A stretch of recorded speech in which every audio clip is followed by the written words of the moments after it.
l'honneur d'être reçu par le président Traoré et nous avons parlé d'unité africaine. Nous avons parlé de l'Afrique en général.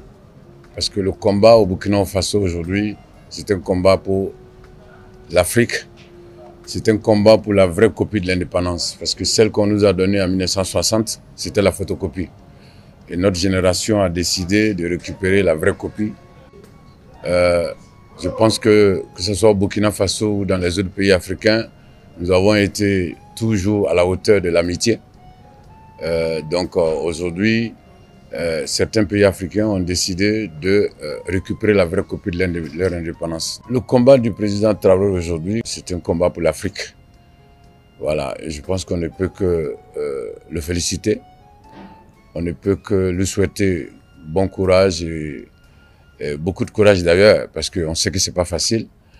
Et donc aujourd'hui, le combat contre le terrorisme, le combat pour la souveraineté, le combat pour la liberté, parce que c'est de ça qu'il s'agit. C'est pas un combat contre quelqu'un, mais c'est un combat pour la liberté. C'est-à-dire que aujourd'hui, notre président peut aller voir qui il veut, quand il veut, où il veut dans le monde entier, sans la permission de quelqu'un. Et je pense que ces pays même auxquels on demandait la permission, je pense que ce sont des pays qui ont fait beaucoup la promotion de la liberté. Et qui dit liberté, la liberté doit être à tous les niveaux.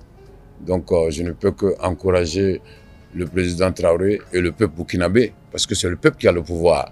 Je pense que si le président Traoré est là aujourd'hui et continue de faire ce combat, c'est parce que il a le soutien du peuple. On ne va pas parler de majorité ou de minorité, mais ce qu'on peut dire, c'est que si aujourd'hui le président Traoré est en train de continuer ce combat, c'est parce que le peuple est d'accord. Et donc, nous, on ne peut que lui souhaiter bonne chance et bon courage et lui rassurer en tout cas de notre accompagnement au niveau de l'éveil de conscience.